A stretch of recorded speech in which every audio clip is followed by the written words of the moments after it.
Yeah. Okay. You know, the whole time I was, are we recording now? The whole time I was out there, I was stressing out that I wouldn't be back here on time. When I told you that to be here right after school, Oh. I just got back here. Oh. Students were leaving the building as I was coming out. So you were freaking out. Well, no, I was worried that you would come. Not too. The door would be closed and you thought that I left them. So I told you to be here right after. But basically, I'm supposed to just ask you. I'm supposed to come up with my own question and ask you things, like main question of what I want to get out of this. So I would think, like, my main question is, well, why is psychology important? Well, it's a required course for teachers. To get your teaching certificate, that's one of the courses that you have to take. And of course, one of the major issues why psychology goes with teaching is motivation. Because as a teacher, you have to motivate, especially today's students, that aren't as intrinsically motivated, which is one of the things that you learn, the difference between intrinsic and extrinsic motivation. So intrinsic, it's easy to remember, it comes from within inside you. Things that you are motivated to do for yourself or for others. And the best way to motivate someone, now if they're not intrinsically motivated to learn what it is that you're teaching them, then you have to deal with the extrinsic ways of motivation. But if you're able to get the student to see a value, to see why they should do it, and they become intrinsically motivated, that's the best stance you can have as a teacher. So,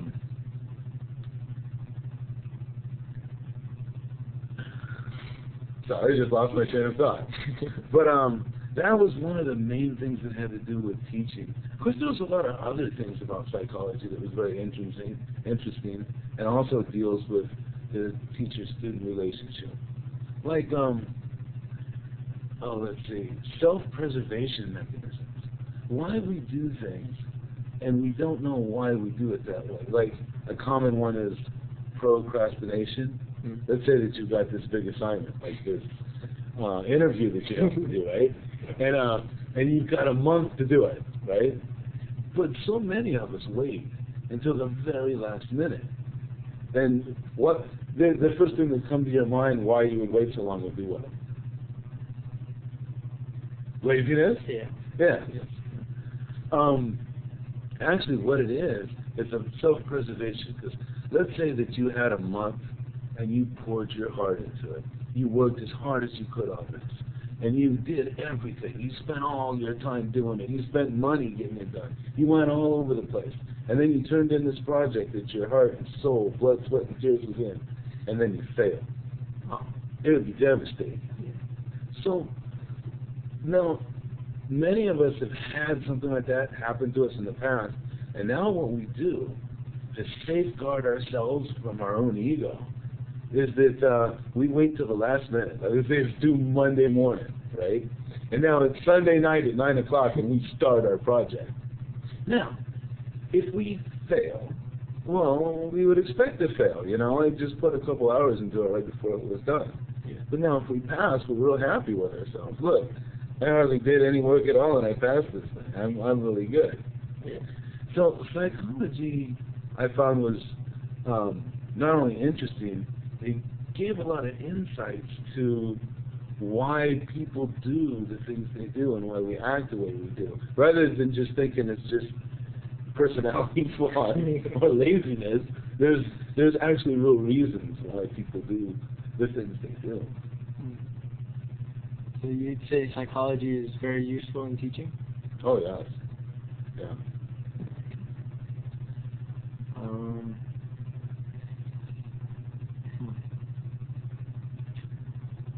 I guess what is the most important lesson you learned in life that helps you in psychology? In life? You mean not things that I learned in that course, but just the cliffs I've fallen over in life and learning from my mistakes? Yeah. Oh, there's been many. One as a teacher that I've learned is even though the class has to be appropriate and there has to be, there's certain things that shouldn't be happening in the classroom, even if a student steps out of line, I have to check it. I can't let it just go, because otherwise the class turns into chaos. But what I've learned from mistakes in life is to not get too upset about it. I mean, when I changed my whole personality and I'm yelling at the kids, well, now I've gone too far, and some of them think that now I'm against them forever. And the point of checking it is not punishment for whatever it was they did. What it's supposed to be is a reminder that they shouldn't go there in the future. Because no matter what happens in the classroom, the next day is a brand new start. There's no resentment. But if I've gotten too ugly about the offense, then a lot of times it's the student that can't have that brand new start the next day. And I'm here to help all of them. So I don't want that wall between me and any of my students.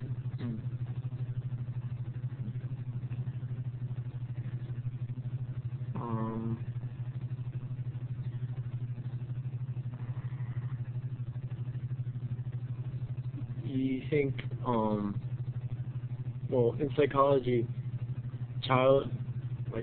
your childhood and your family plays a big part in, how you act and stuff, right? Oh, yeah. So, do you think knowing your own,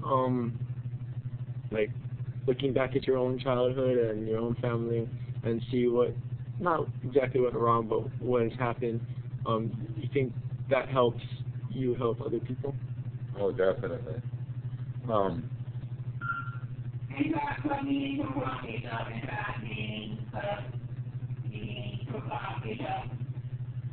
Not just with me, I think it happens to everyone when they're growing up and they think that their parents did something or acted a certain way, and they said to themselves, when I had kids, I'm never going to do that. And it's true, a lot of things that my parents did, and I've had a whole life to reflect on it, I've changed not only for my students, but my own children. Like, my... National Honor Society meeting, now it's 106. National Honor Society meeting, now it's 106. In a lot of ways, my parents didn't trust me. And it was warranted. I mean, when I was 5 years old, I would sneak down in the woods because I wanted to catch salamanders and snakes and stuff. And they didn't think that 5 years old was old enough to be down in the woods. But since I set that sort of a relationship with the parents, where they were watching over me and telling me what I couldn't do, what I developed into was someone that was going to do what I wanted to do anyways. I was just going to be real sneaky about it so I don't get caught. Now, reflecting on that, and now I have my own kids and students here, is I don't want them, my students or my children, to think that I don't trust them and that they have to lie their way out of situations. What I've done with my kids is I've raised them to where they know right from wrong, and then they know that there's gonna be stuff that comes from when you choose wrong over right. But I want, like my oldest now is 17. I've either just done my job or I haven't.